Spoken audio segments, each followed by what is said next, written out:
अस्सलाम वालेकुम friends, welcome back to top smarties. Drama serial Tarke वफा।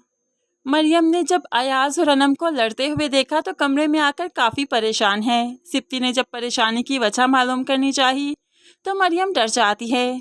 मैं अयाज और अनम के रवैये से डर गई। इनमें लव मैरिज हुई थी ना, और आपकी मेरे साथ लव मैरिज है। कहीं आप भी तो मेरे से ऐसे नहीं लड़ने लगेंगे, बेजार नहीं हो जाएंगे।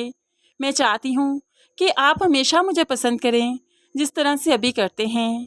तो यहाँ पर सिप्ती मुस्कुराने लगा, मरियम को पकड़कर उसके बाजुओं पर हाथ रखते हुए कहने लगा, देखना मैडम, मैं आपको कितना पसंद करता हूँ, आपको आहिस्ता ही आहिस्ता मालूम पड़ता जाएगा।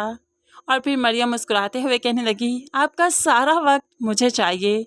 मैं आपसे बहुत मोहब्बत करती हूँ, किसी भी वक्त नहीं चाहती कि हम दोनों के बीच में बदगुमानियाँ आएँ, लड़ाइयाँ आएँ। अगर कुछ ऐसा हो गया तो मुझसे बात कीजिएगा, लड़ाई मत कीजिएगा। अब तो यही अल्फाज मरियम के सिप्ती को बहुत अच्छे लगे। वो भी तो यही चाहता है कि लड़ाई ना हो, बल्कि डिस्कशन के साथ ही सब कुछ सेट हो जाए। मरियम की इन्हीं बातों की वजह से ही तो वो मरियम को जल्द अज जल्द हनीमून पर ले जाना चाहता है, जिसकी आई होप के टिकट्स भी आ चुकी हैं। ये कपल बहुत ही खुश है, लेकिन खुशियों में रंग में भंग डालने के लिए अनीला मैडम है ना। यहाँ पर सिप्ती चाहता है कि अनम तो अपने घर जाए, तभी तो आकर अनम से कहने लगा, असल घर शोहर का है, तुम्हें और अयाज को साथ में रहना चाहिए। कितने ही दिन हुए अभी तुम लोगों की शादी को कि तुम यहाँ पर आकर बैठ गई। अनम तो भाई पर भड़कने लगी, आप पर बोझ बन गई हूँ, आपके घर आ गई, आपकी प्राइवेसी डिस्टर्ब हो रही है, शायद इसलिए कह रहे आप। यहाँ पर तो बहुत गुस्सा आया सिप्ती को, कमरे से बाहर चला जाता है कि तुमसे बात करना ही फजूल है। जैसे ही कमरे से बाहर गया सिप्ती तो यहाँ पर अनीला भी अनम को कहने लगी, सिप्ती कुछ गलत नहीं कह रहा अनम, तुम्हें अपने घर जाना चाहिए, और वो घर तुम्हारा है, तुम भूल गई क्या? हमने तुम्हें दिया वो घर, सिप्ती ने तुम्हें दिया। वो अयाज का घर नहीं है जो तुम उसके रहमो करम पर उसको छोड़कर आ गई। असूलन तो तुम्हें वहीं पर रहना चाहिए था। अब अनम भी बहन की बात को सोचने पर मजबूर है कि वाकई वो घर तो मेरा है, मैं भला उसे छोड़कर क्यों आ गई। दूसरी तरफ नदीम सजीला को बता देता है आज जो कुछ घर में हुआ, कि मरियम ने तो सिर्फ पेंटिंग्स को आगे पीछे करने की बात की थी, और सजीला तुम यकीन करो अनिला आप ने इतनी इंसल्ट की कि वो बेचारी चुप ही हो गई। यहाँ पर तो सजीला भी भड़क उठती है, तुम्हें कुछ ज़्यादा तकलीफ नहीं हो रही मरियम की? कुछ ज़्यादा तरफदारी नहीं करने लगे? अपने काम से काम रखो, उनको करने दो वो जो करती हैं।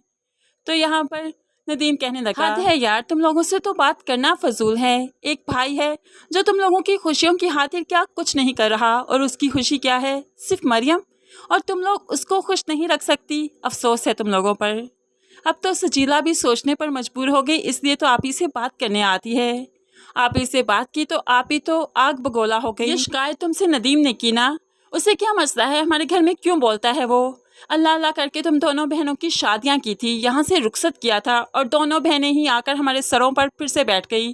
क्या तुम लोगों को अपने घरों में नहीं जाना क्या? सजीला, तुम्हें भी मैं सिप्ती से कहती हूँ रेंट पर घर लेकर दे और वहाँ पर जाकर रहो।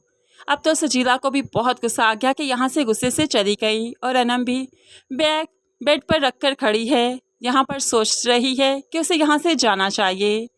दूसरी तरफ हया को काफ़ी टफ टाइम देने वाला है ये आसिफ भाई। हया तो अब मरियम को फ़ोन करते हुए बता देती है कि आसिफ भाई घर पर आ चुके हैं, तो मरियम डर जाती है, हया उससे ज़रा संभल कर रहना, पहले वो मेरे पीछे पड़ा था, मैं जानती हूँ उसकी नेचर को, अब वो तुम्हारे पीछे पड़ जाएगा। किसी ना किसी तरह से वो इस घर पर डेरा जमाना चाहता है, हुकूमत चाहता है, उससे बच कर रहना तुम।